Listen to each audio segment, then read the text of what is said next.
Nagbabalik na naman ang inyong tagapaglingkod ng mga balita at pawang katotohanan lamang. Naging mainit nga na usapin sa mundo ng social media. Talagang nakakalungkot na malaman ng taong bayan na ginagamit na rin ang opisina ng post office na ito para mag-deliver ng mga pulburon. Ngayon nga ay talagang nakakalungkot dahil talagang ginagamit lahat ng connection ni Kuting ng Norte nang sa ganoon ay mapadali ang pag-deliver ng mga pulburon sa kanilang mga sinasakupa. Gusto na yata ni Kuting ng Norte na maging pulburonic ang bansang Pilipinas at maging bangag ang ating bansa nang sa ganoon ay magawa niya ang kanilang kagustuhan. Maraming netizen ang tila ng gagalaiti dahil talagang nasisira na ang buhay ng mga kabataan.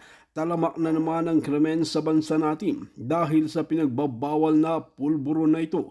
Dito nga natin makikita na naging bulag-bulagan nga ang ating pamahalaan at ang mga pulpolitiko na mga men in uniform dahil talagang hindi nila nakikita ang epekto ng kanilang ginagawa sa bansang Pilipinas na nadadamay pa talaga ang magagandang mga motibo ng mga men in uniform para sa ating bansang Pilipinas. Well mga kaibigan, para nga sa karagdagang impormasyon, panoorin nga natin ang buong video. At kung bago ka pa lamang sa aking channel, huwag kalimutan i-click ang subscribe button at notification bell para lagi kang updated sa ating mga bagong video. At para sa solid viewers natin dyan, maraming salamat sa walang sawang pagsuporta. Para kada linggo, multi-million. Imagine mo, according to our source, yung kapatid ni Lisang Dugyot, di ba? Nagsa-start ng negosyo niyan, wala namang profit, wala namang income. Nakikitulog lang daw yan sa mga jowa-jowaan niya. Nakikipag-jowa para makalibre ng pagkain at makikitulog according to my source. Okay? Tapos ngayon, multi-billionaire na sila. Saan sila kumuha ng pera? Sige nga. Mga kababayan, you have to do something. Ang ebidensya ay nagmumura na. Di ba? Kailangan yung gumalaw. Sa media, wala na. Civil disobedience, sinabi yan ni Pangulong Duterte. Dapat, paralasahin, isang araw, wag magbayad ng tax or pumunta kayo sa kalsada kasi ano naman yan, rights naman yan ng taong bayan. O wala kayo, media, wag na kayong umasa. Kasabwat na nili Satanas ang media. Nasuhulan na yung mga media, may payola na yung mga buwaka ng inang yan at mga duwag. Tignan nyo yan, Tulfo. Nagbidabidahan ng 433 winners. Pananagutin niya daw si Mel Robles. Ganito, ganyan. May ebidensya na raw si Tulfo, Raffy Tulfo. Ano nangyari? Ano? Mayroon bang naparusahan sa pagpapanalo ng maya-maya at even yung impossible winnings of 433? Meron ba? Wala. Ano sabi ni Tulfo dyan? Naku, ganito, ganyan, panagutin na niyan. Hindi po pwede yan. Ayon sa aking informante. Nada.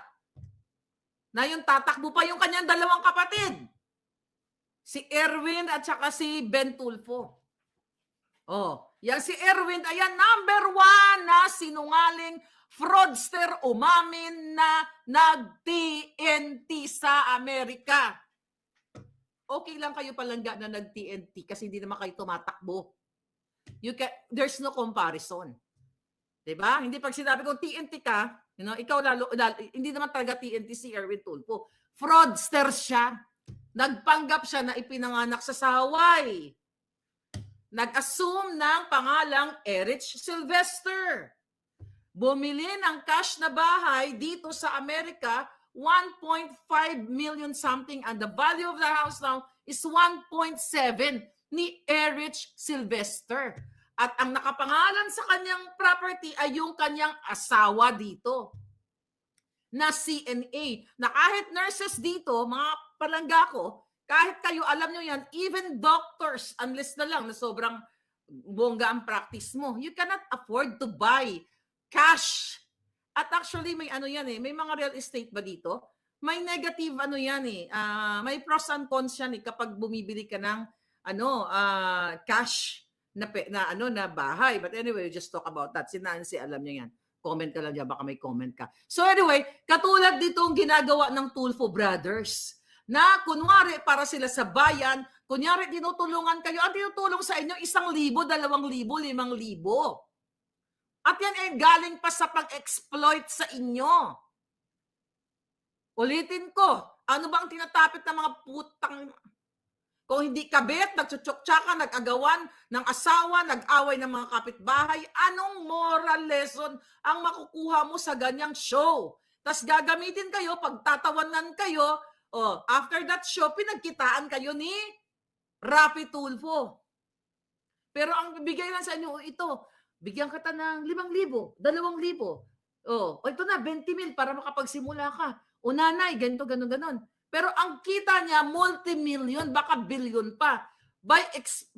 Sa pag-exploit sa inyo. Ito ngayon ang bangag na administrasyon. Harap-harapan nga sabi ko sa inyo, mga kababayan.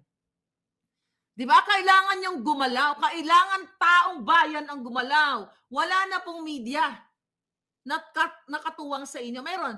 Si Binayat, ang iba ba dyan? Sino pa ba ang media na papagkakatiwalaan natin? Meron ba? Meron ba palangga? Mag-comment kayo dyan. Meron ba? Sino? Hindi siniraan mga Marcos, hindi nagsalita si Rafi Tulfo na nabayaran yan, sabi ni Jojo Carbonilla. Mismong si Rafi Tulfo, budol yan, sabi ni Annalisa. Baka si Tulfo ipakulong ni Bangag sa dami ng libel, sabi ni Jane. Okay? Dapat yung mainstream media na yan, every 6 months na lang ang renewal ng franchise nila, hindi 25 years. Sabi ni Ramel Ballesteros. Exactly. Good point yan palangga. Si Ted Filon. Si Ted Filon nagsasalpa. Thank you, Kuya Ted. Matanda ka naman sa akin, kaya okay lang talaga bagay kitang kuya. Ngayon, mga kababayan, supposedly, lagi kong sinasabi dito na ang media ay fourth estate. Na yan dapat ang katuwang natin for check and balance. Wala nang balance, kinukublingan nila itong ano na to Itong, hindi nga nila pinag-usapan itong bicameral report na blanco na ito Kung hindi pa tayo dahil sa effort sa social media, nagpupumiglas tayo, talagang dapat pag-usapan itong bicameral report na ito na isiniwalat ni Congressman Ungab, lahat ng katiwalian ng mga hinayupak na ito, hindi pa nagsalita ang media, pero more on the side pa rin sa gobyerno at sinasabi hina-highlight nila na sinasabi ni Bangag na nagsisinungaling daw si Pangulong Duterte. Dahil daw ang GAA daw ay hindi blanco. Pero ang sinabi ni Duterte, ang sinabi ni Congressman Ungab ay ang bicameral report. Nakikita niyo kung paano i-twist ng media, paano nila kampihan si Bangag. Kasi nasa totalitarian regime na kayo. Na kapag nagsabi ka ng totoo, katulad ni Maharlika, 4 agad ang kaso mo. Gamit ang pera ng bayan. Ulit-ulitin ko, sa kakilala pa lang sa akin, 4 proxy cases ang inihains, ang ipinal sa akin dito sa Amerika gamit ang kapangyarihan ng pera ng bayan, inabuso ni Lisa Tanas, ni Marcos Jr. ang legal system dito sa Amerika para ako ay gipitin at takutin para tumahimik na lang ako since 2020, last year. Diba? Pero dahil ako ay talagang ipinaglaban ko na hanggang sa dulo ng patak ng dugo ko, Lisa, mauna kang papatak ang dugo mo. Nasa huli akong hayop ka. Ginipit ako na mga yan. Patahimikin. Yan ang ginagawa sa inyo. Dahil nga nasa diktadorya kayong mga manggugurgor. Huwag niyong kalimutan si Percy Lapid dahil yan ang unang pinatay, ginurgor ng gobyerno ni Bangag at pinagbintangan. Okay? Ang kung sino-sino. Diba? Buisit talaga yung mga yan, no? You have to move. Kailan kayo gagalaw? Kung walang gagalaw, sino ang gagalaw? Forever na lang kayong magiging mangmang, maging mahirap. Tapos ang mga politiko ninyo nandun. Nasa island ng Thailand. Nasa Apurba Kempinski. Nasa Indonesia. Nilalamon, nilulunok ang pera ninyo ng mga pangit na katulad ni Mika Swansing na yan nagbidabidahan. Nagbidabidahan yan. Si Swansing, yung tatay niya, nagbidabidahan yan sa Committee on Ways and Means noong January para ipatawag yung mga agricultural smuggler katulad ni Michael Ma. Ayan, siguro pinislit ang kipay ni Mika kaya hindi na niya tinuloy yung hearing na yun. Nasa online yan, mga palangga. So saan kayo pupulutin? Ito mga tang-inang ito. How can you promote tourism sa Philippines kung mismo ang mga buwaka ng inang ito hindi tinatangkilik ang ating mga islands? Paano mo sasabihin, bisitahin ang Pilipinas? Tara na, halika na. Magsaya ka, okay? Mga ganyang mga tagline. Love the Philippines? They don't love the Philippines. They love the money of the Philippines. Kaya nandun ang mga buwaka ng ina. Baka nga nandun pa yung mga hayop na yun ngayon eh. Baka nga nag-orgy o nagsisingot pa ng mga pulburon yung mga yun. I don't know. You have to do something, mga darling. You have to move. Kayo ang may kapangyarihan. Nasa mga kamay ninyo ang kapangyarihan. At nasa bunganga ninyo ang kapangyarihan. When I say, nasa mga kamay ninyo, sabi nga ni Atty. Glenn Chong, nasa sa pagboto ninyo ang kapangyarihan para mabago ang Pilipinas. Kaya nga, I advise you, huwag nyo nang iboto sa Senado o kung saan pa man ang paulit-ulit na pangalan. Ako, ang pinapromote ko sa inyo, number 56, si Atty. Vic Rodriguez, si Congressman Marcoleta, si Pastor Quiboloy at iba pa. Nasa mga kamay nyo, huwag nyo nang iboto yung mga dati nang nasa Senado na wala namang ginawa. Subukan nyo yung mga bagong pangalan katulad ni Norberto Gonzales. Andyan si Sir Allen Capuyan. I hope I can interview them. Nakita ko, binasa ko yung mga matitino yun. Norberto Gonzales, tumakbo yan. As presidente, gusto kong maging presidente din yan eh. Kaso lang, nabudol tayo ni Bangan. Sino pa? Huwag nyo lang iboto yung mga first time na pangalan na naka-associate o naka-attach yung kanilang pangalan sa mga makakaliwang grupo. Huwag nyo nang iboto ang mga naging senador na walang pinakita sa inyo na may ginawa kundi mag-TikTok, magkain-kain, magbiga-biga, mag-alpot-alpot. Yun ba ang gusto nyo? Maging matalino kayo, mga palangga. Don't vote these people na wala namang ginawa. Nagpa-party-party sila. Inaangkin nila, inaari nila yung pera ninyo eh. Di ba? Pag nagpa-party sila, akala mo pera nila yung pera ninyo. Tapos kayo pag magkasakit kayo, pupunta kayo sa mga yawa na yan para sa guarantee letter. Sa mga akap, ayuda, yan, mga issue na yan. Issue ng ginagamit nila ang pera ng bayan para sa akap-akap, ayuda na yan. Okay? Kung ano-ano pang mga ayuda. Kasi gusto kayo maging mangmang forever. Gusto nila, sila ang bida. Actually, I have a friend. Hindi ko na lang muna papangalanan yung politiko. Baka magorgor to eh. Okay? Ang sabi niya sa akin, and I will, nanonood yun. Okay? I'm just being honest. Tinanong niya ako. Sabi niya sa akin, okay, lalaki ito. Sabi niya palangga, sabi niya, I'm gonna meet this politiko. Kasi daw, yung friend niya, ini-invite siya, ganito, baka, he can do business or something like that. Nagtanong siya sa akin kasi we're good friend. Sabi ko, hindi kita pipigilan. Sabi ko ng gano'n. I don't have the right para pigilan ka kung sino imimit mo. Kung gusto mo, makipag-usap ka sa kriminal o sa kawatan, kaya I don't give a damn. Pero ang sa akin lang, sabi ko, you know that person. Okay? Alam mo yan. Kung anong klase yung buwaka ng inang, na yan, kongresista na yan. Sabi ko. Ako, kung tatanungin mo ako, by principle, hindi ako makikipag-meet dyan for what? Business for what? But sabi ko naman, if that's really good business, then go ahead. Pero alam mo ang record niyan. Ako, hindi ako lalapit sa mga yan. Di ba? Tapos mayroon pa nagsabi, ito pa sabi pa, na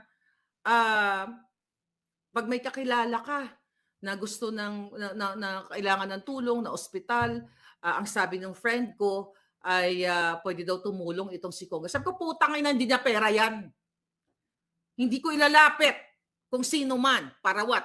Tanawin ang utang na loob. Si Maharlika lumapit kay Congressman Budol, nabigyan ng 100,000 yung kanyang follower. Hindi ako dapat lumapit sa kahit kanino man Dahil obligasyon yan ng mga taong gobyerno na i-ensure, i-secure na ang bawat mamamayan, hindi lang dahil kakilala ni Maharlika, kilala ni Jake Yahot, hi Jake, di ba? Ay tutulungan dahil kakilala. Tanggalin na natin yan. Diyan laging kawawa ang ating mga kababayan. Kung hindi kilala si congressman, kung hindi kilala si barangay captain, kung hindi kilala yung buwaka ng inang bangag na presidente, walang maibibigay na tulong. Kasi malayo tayo sa luwag, daluwag, sa sandok. Yan dapat ang isip natin. Kaya yung mga sinusuportaran ko, yung binanggit kong tatlo, I'm not gonna ask help from you guys, Attorney Vic, Congressman Marcoleta, na tulungan nyo naman ito, ganun. You do good for the people. Hindi nyo na kailangan tulungan kasi kakilala ni Maharlika. I'm just saying.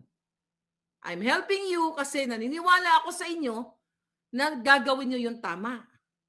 Hindi para dahil kaibigan ni Maharlika o kaibigan ni Jake o kaibigan ni Kate Tuazon. Dahil siya ay Pilipino, deserve niya na tutulungan siya dahil siya ay, actually, hindi tutulungan eh. Kasi yung mga kongresista at mga senador, hindi naman talaga nila dapat talaga, hindi nila trabaho ang tumulong na magbigay ng ayuda. That's not their job at all, darling. Ang trabaho nila to legislate, gumawa ng mga batas, mag-amyenda ng mga batas para sa kaalwanan ng pangkalahatang Pilipino, hindi magbigay ng ayuda.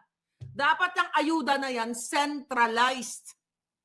Nasa isang departamento like DSWD, where lahat nandoon. Hindi yung may akap, may tupad, tangina, yung sinasabi nga ni Mayor Magalong, na pag sumama ka sa sorte, meron kang 7 million sa akap, sa tupad, yung 7-7, o kung ikaw naman ang mag-organize, meron kang 30 million.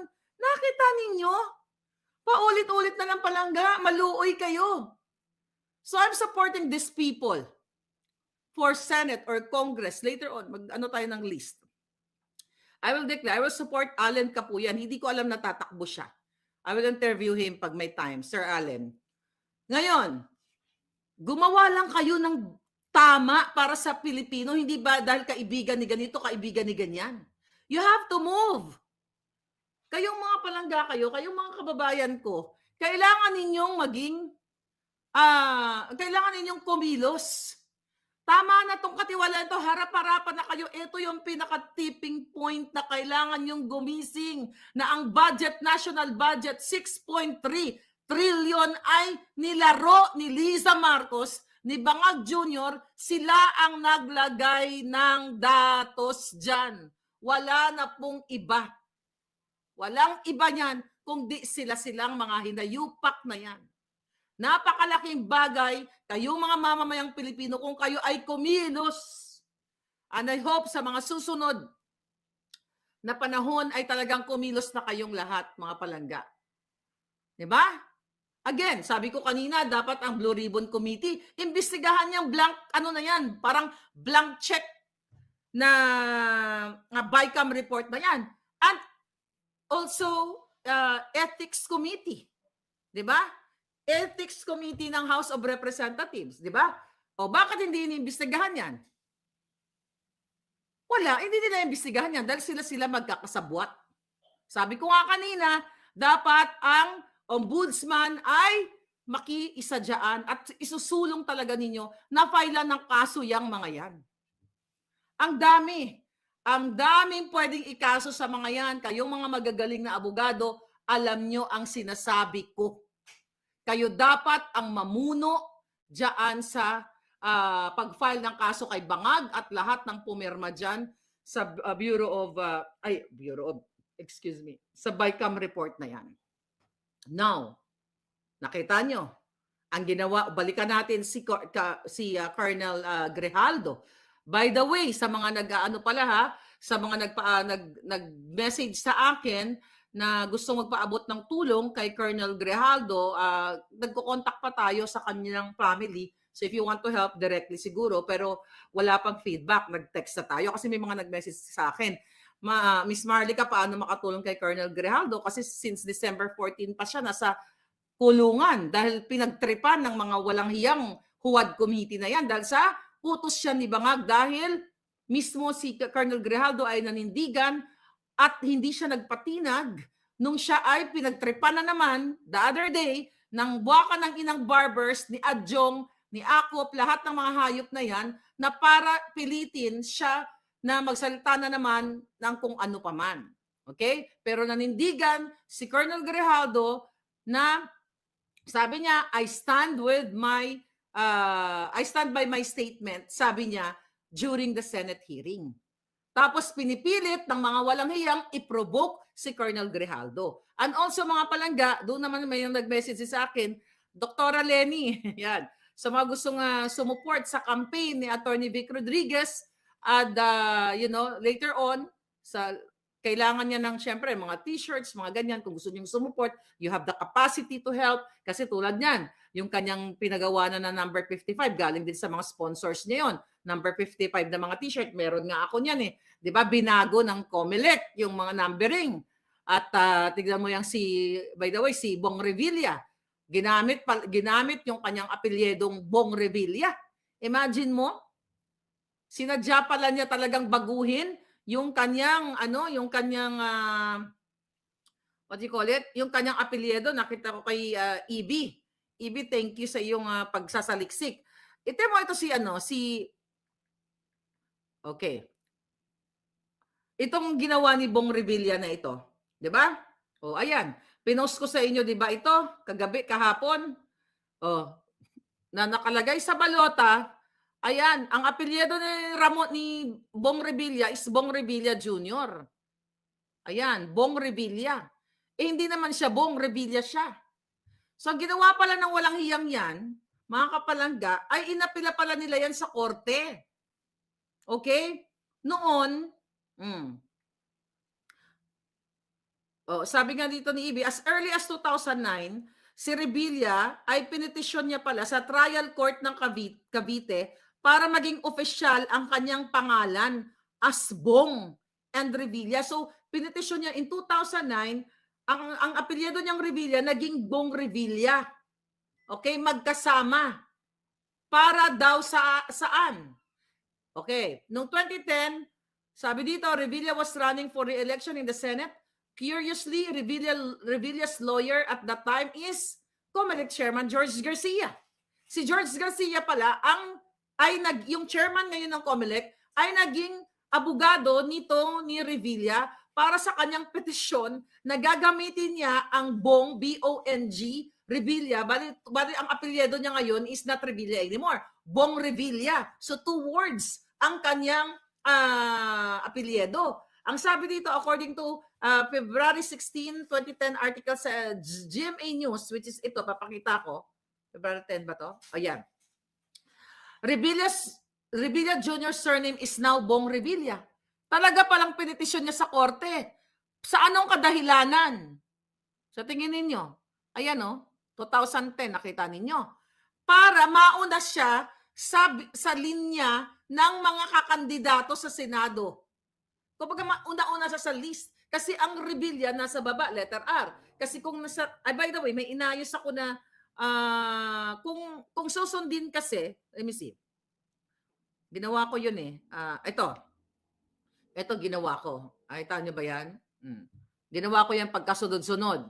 Okay? So, kung susundin, ang apelyido ni Revilla sa out of 66 na tumatakbo sa pagkasenador ngayon, dapat si Revilla ay sa number 54.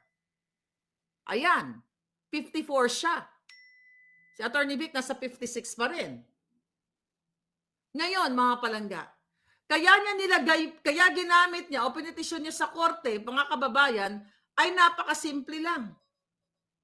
Grabe, nag-alert yung sunog. Radio traffic in the fire is now impacting the Lake Hills. Oh my God, Diyos ko po, sana wala tayong mga kababayang Pilipino. Tuloy-tuloy po ang wildfire dito. So imagine mo, 2010 pa lang, ano na ngayon, kita karon 15 years na. Talagang ginawa pala niya yan. Pinitisyon niya sa korte yung kanyang pangalan, ang kanyang apelyido na maging Bong Revilla, at during that time, abogado niya si Comelec Chairman Garcia. para mauna siya sa pila. Kumbaga, ganito yan. Pumipila ka sa ayuda, letter R ka, alphabetical order, si Revilla ay umungus. Ano yung umungus? Tama ba? Tagalog ko. Inungusan, tama. Inungusan kayo, nauna siya, nasa number 11 siya, na dapat nasa number 50 plus siya. Right? So yan pala yung hayop na yan. Kaya nilagay siya. And I don't know kung ano ang gagawin nyo dyan. Kitang-kita na binababoy na kayo ng COMELEC. Hindi Bong Revilla ang kanyang apelyedo. Revilla siya. O kung hindi siya Bautista, middle name niya yata. Kung Bautista o whatever, kung ano ang nakalagay sa birth certificate niya or sa married name niya, kasi lalaki siya, dapat yun ang nakalagay. Kaso, nilaro na naman nila ang batas kung sino man. Supreme Court ba to? Sabi dito, Bong Revilla Jr. surname now Bong Revilla. Okay? So that he will be, sabi dito, putol lang kasi itong balita eh. So that he will be on top of the alphabetical list of senatorial candidates in the ballots regarding electionist Senator Ramon Revilla. Okay. Ramon Revilla, Bong Revilla, tangina ang gulo. Senator Ramon Bong Revilla Jr. decided to change his surname to Bong Revilla, okay, according to George Erwin Garcia, para makalamang siya, para makaungus siya. Anong klaseng batas sa Pilipinas? Kung ako judge, hindi ko i-grant sa kanya yon. Kasi alam ko na hindi siya si Bong. Hindi niya apelyido yung Bong Revilla. Nakita niyo na mga hitad? Ginagago talaga kayo? My God. Umabante. O yan, Rax, tama. Umungus. Umabante.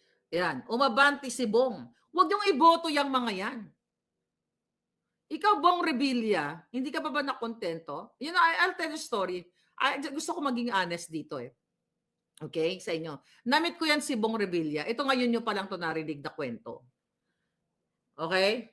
Kasi, mga palangga, ito kasi si Bong Revilla, talagang ano lang yan. Ano yan? Oh, ito pala yung balita. Dali lang, bago yung chika. Ito pala, nakalagay dito. Aba, parang ito. Sabi dito, nakalagay ba dito? Saan? Ano babasahin ko? Ang haba nito, hindi natin ito babasahin lahat. Nakalagay ba yung article dito? I thought this is an article. Ayan. Ano ang pangalan niya? Ramon Bautista. Ayan. Sabi dito, Ramon Bautista Bong Revilla. Parang tanga, putangay na. Born Jose Marie Bautista. Ayan, pananganak pala siya. Jose Marie Bautista. Okay? And commonly known as Bong Revilla is a Filipino. So, si Marie Bautista pala siya. So, yung Revilla. So, ang gulo niya. But anyway, kilala siya sa Bong Revilla. Since kilala siya sa Revilla, dapat ginamit niya yung Revilla. Kaso, gusto niya maka-advantage. Alright? Palangga, never ko iboboto yan, sabi ni Imelda. Gusto niya makaangat o makaabante, mga kababayan. Kaya kung sino mang judge na ang nag-approve niyan, na yan ang maging pangalan niya, ulul din. Diba? Julul din. Diba? Nakita niyo ngayon, balik tayo kay Colonel Grijaldo. Okay?